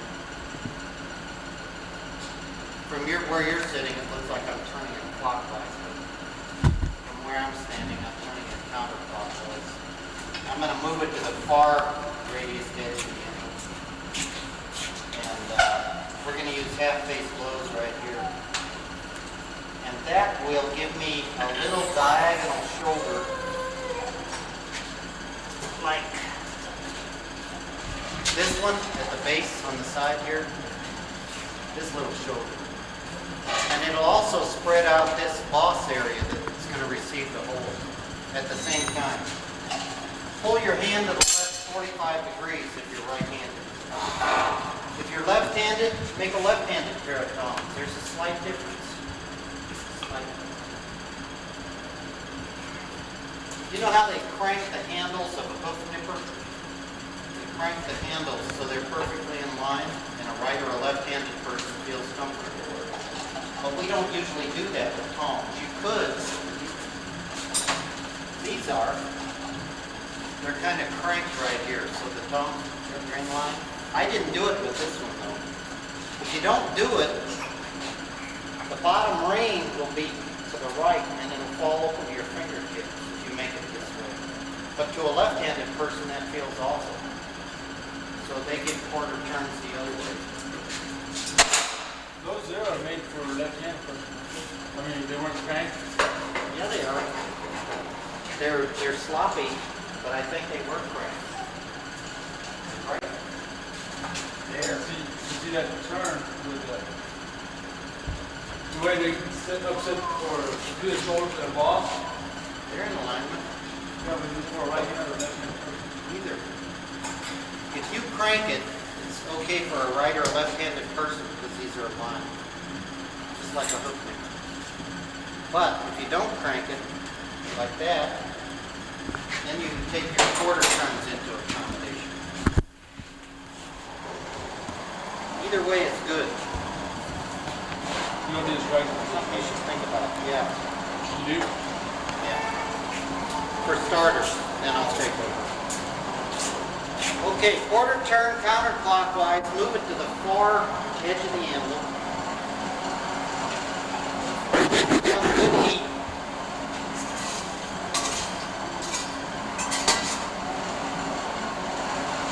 These are called hammer eye tongs. Sometimes they're just called hammer tongs. Sometimes they're called eye tongs.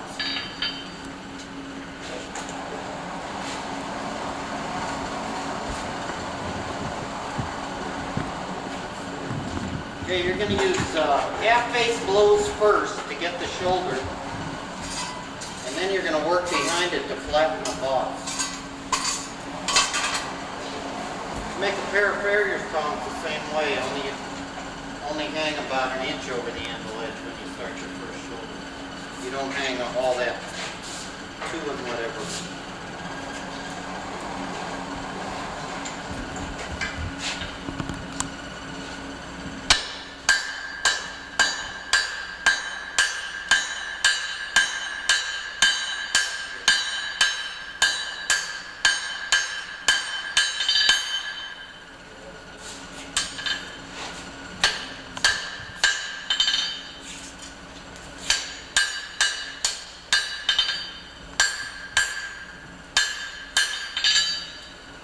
Diagonal shoulder because I pulled my hand to the left. But I also have spread out an area for the boss where the holes can go at the same time.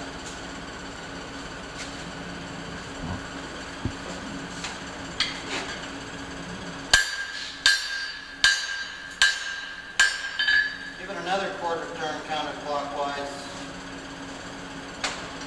Hang the boss over the anvil edge.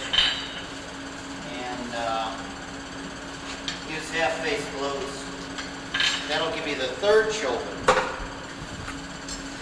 which is there. That completes the boss and starts the handle. This one.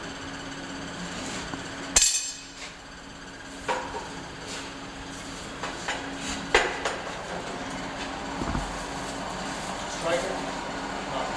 I'll do it. You know your hammer spread more stock than the anvil does. I'll prove it. That's the hammer side. That's the anvil side. The hammer side, because your hammer has a slight bell to the face, spreads the metal. And the anvil just sits there and laps. It doesn't spread the metal. So you get a weird cross section. Get a strange cross section. The boss right now has a, what is it, a rhomboid? I don't know what it is. It has that kind of a cross section. So when I start hitting it on edge, this is the cross section on edge. I'm going to start hitting it. These high corners are going to roll over, and it'll cause the piece to bend like this. And I'll get a wrinkle on the inside of the bend. I don't want a wrinkle on the inside of the bend. So when I make this third shoulder, I'll be hammering out that wrinkle, and I'll be making a shoulder too. I'll be doing both. I'll show you while I'm doing it, so you know what I'm talking about. These are the things the books don't tell you. The guy's reading a book and he makes a pair of tongs and has a big shut or a big fold down the length of the... Look, Grandma, I made a pair of tongs, but they're ugly.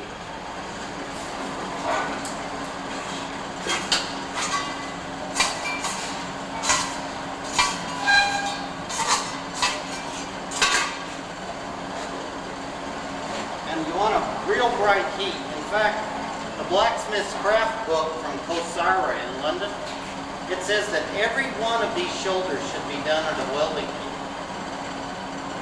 Makes the metal move faster, and it heals up shuts at the same time. Nothing wrong with that. It won't weaken the metal, as long as they're light welding heats and not a lot of sparks. You don't want to get a whole lot of sparks on the metal.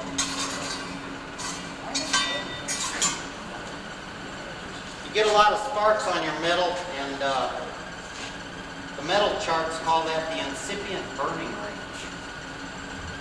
A lot of guys say, well, when I weld, I want sparks. But you can weld without sparks.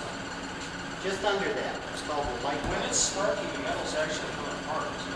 It's the incipient burning range. Oxygen is eating it. Oxygen in the atmosphere is attacking. And little particles of metal are separating and exploding. And yeah, it's beginning to be burned and oxidized.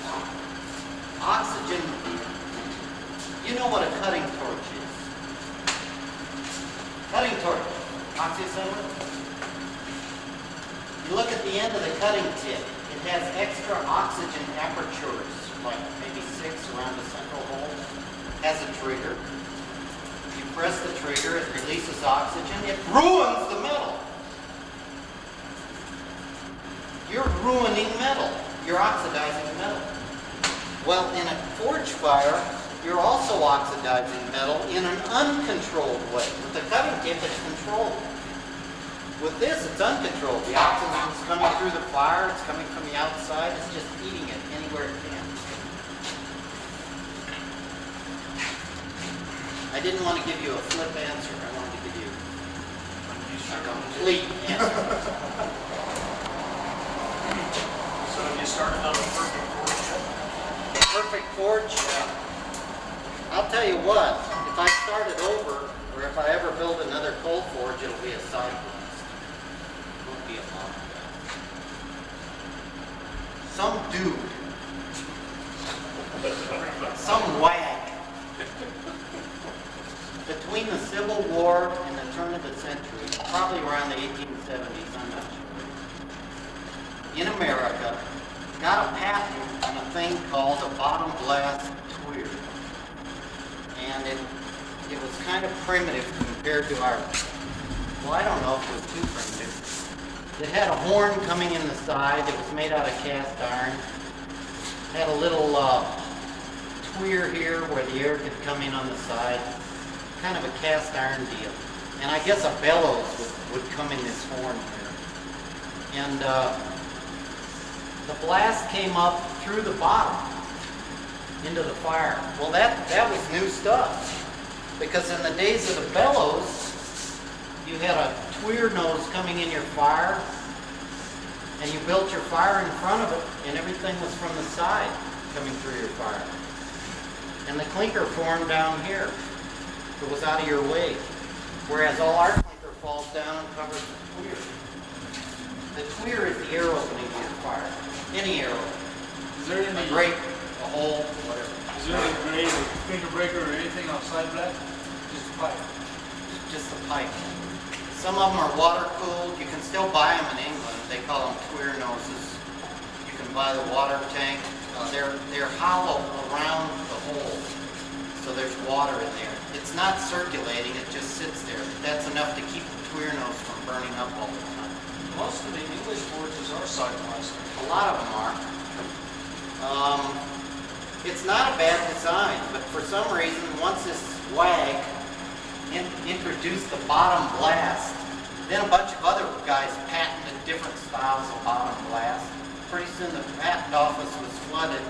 Pretty soon we had a duck's nest like we have now, bottom blast.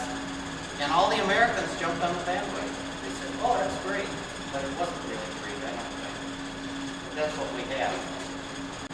But there's a book by, I can't think of his name right now. The book is called The Blacksmith and His Art. The guy lives in Phoenix. No. Jess Hawley, Hawley. I think the book's still in print. I could be wrong.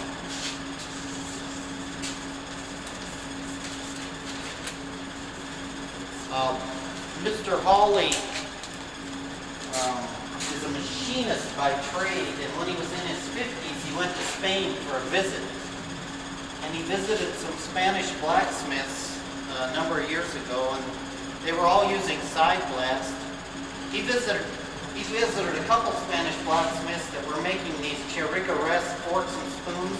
They have 1,000 little scrolls all over them, and they're all faggot welded on. And big forks and spoons with just thousands of scrolls going all over the place. Well, the man that he learned from and spent most time with was making these forks and spoons, and he had an electric conduit pipe going through an adobe wall.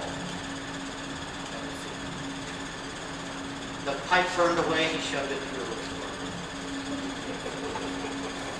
A horizontal pipe, that was it. Forge welding all day long, making this stuff.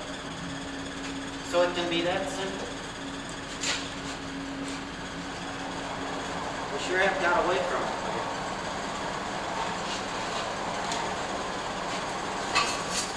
Jess Hawley has complete plans in his appendix of his book on how to make a good modern-day side glass forge with a water jet.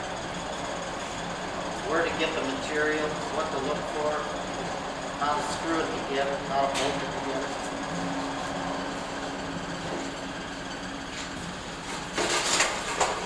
This is too hot to hold.